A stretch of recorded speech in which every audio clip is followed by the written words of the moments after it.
Madam President, honourable members of this House and guests, I have much pleasure in trying to respond to the points that have already been made and to try to demonstrate to you the problems with the tobacco industry, and therefore it is the people who run the industry, not those who are dependent on relatively minor jobs which could move into other areas, who are responsible for the way the industry runs. Tobacco is the one substance which, if taken as marketed, will do you harm and will not do you good. Can we just look at the facts of the UK for a moment? Half of the 10 million smokers in the UK will die prematurely. On average, they will lose 10 years of life.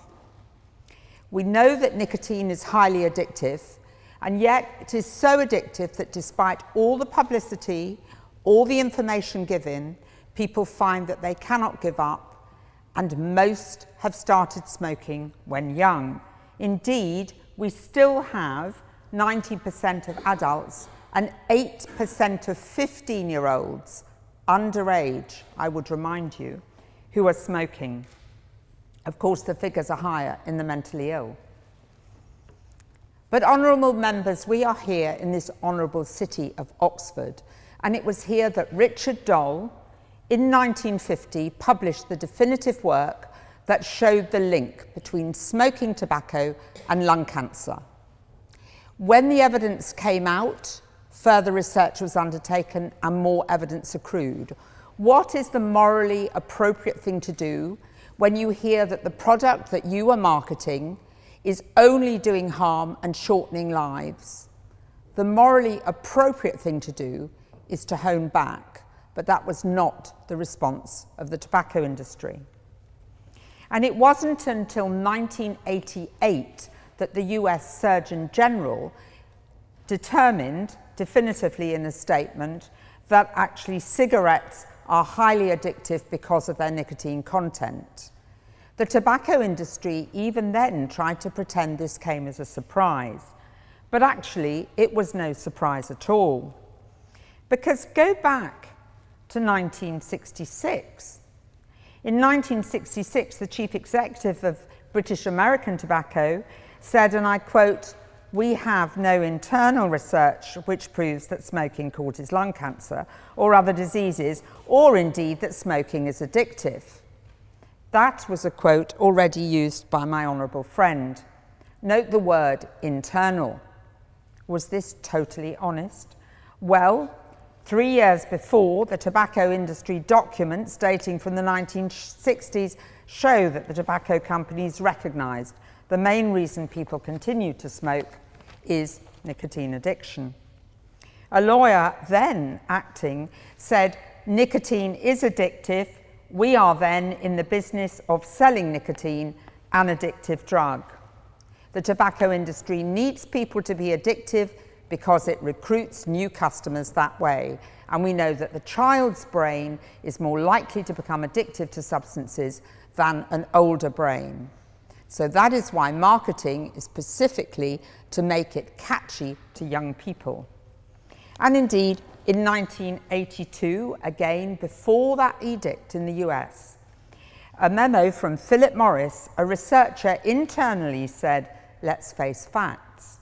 Cigarette smoke is biologically active. Nicotine is a potent pharmacological agent. Every toxicologist, physiologist, medical doctor, and most chemists know that. It is not a secret." So what about the tobacco industry itself? Well, there are four big giants, two here in the UK, Imperial Tobacco and British American Tobacco. Both are UK based, and then there's Japan Tobacco International and Philip Morris. The UK market is extremely profitable, over £1 billion per annum. And the tobacco firm's duty is a fiduciary duty to their shareholders to bring in profits. They do not see that they have a duty also towards the society in which they live. And have they looked at the medical evidence? Well, they certainly have, and they don't like it, so they've tried to rubbish it.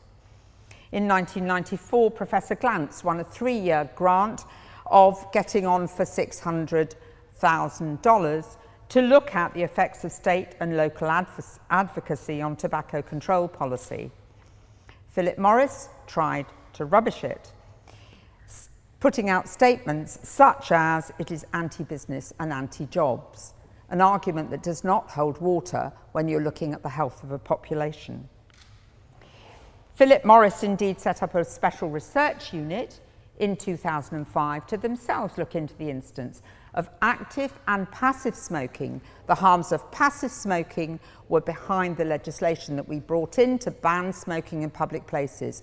Why? So that other people did not have to inhale somebody else's tobacco smoke. And I would remind you of the moral imperative to respect others in society. And what was their response? They tried to bury it. They concealed the findings. You pointed out now that we're far less able to harm other people with tobacco smoke. So yes, there are big health problems, but equally there are big benefits to tobacco smoking. It's a unique social thing if you're at school or whatever. It's a way to deal with stress. And I just asked why in rugby all you're getting is the chance to pick up the ball rather than kick it. Why is that never demonised when it can break your back, but cigarettes are? I'm sorry you had such a sad experience at rugby, and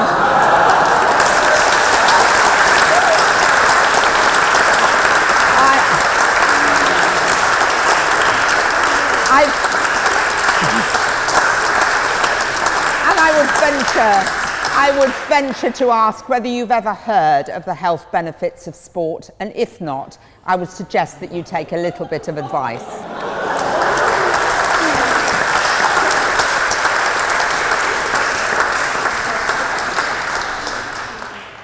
If I may return to the points I was making over the science behind the reprehensible behaviour, the way that science has been discarded by the industry itself. It was actually our own it was George Osborne who, to the Public Accounts Committee, was investigating the behaviour of the tobacco industry in relation to the way that they were importing illicit tobacco and fueling the illicit tobacco industry in the UK. And if I may quote him, when he was interviewing the chief executive of Imperial Tobacco, he said, "One comes to the conclusion that you are either crooks or you are stupid, and you do not look very stupid. How can you possibly have sold cigarettes to Latvia, Kaliningrad, Afghanistan and Moldova in the expectation that those were just going to be used by the indigenous population and not in the expectation that they would be smuggled?" And I would carry on. The tobacco industry itself has been part of the criminal industry of smuggling cigarettes.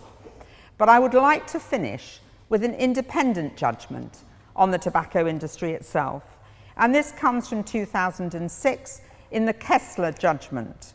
And Judge Kessler, in her final opinion and judgment, said, "Over the course of more than 50 years, defendants lied, misrepresented, and deceived the American public, including smokers and the young people they avidly sought as replacement smokers, about the devastating health effects of smoking and environmental tobacco. Since the 1950s, defendants have researched and recognised, and I would remind you, have lied, misrepresented, and deceived. I believe that it is morally reprehensible to do that about anything in our society if we are to be a civilised society. I rest my case."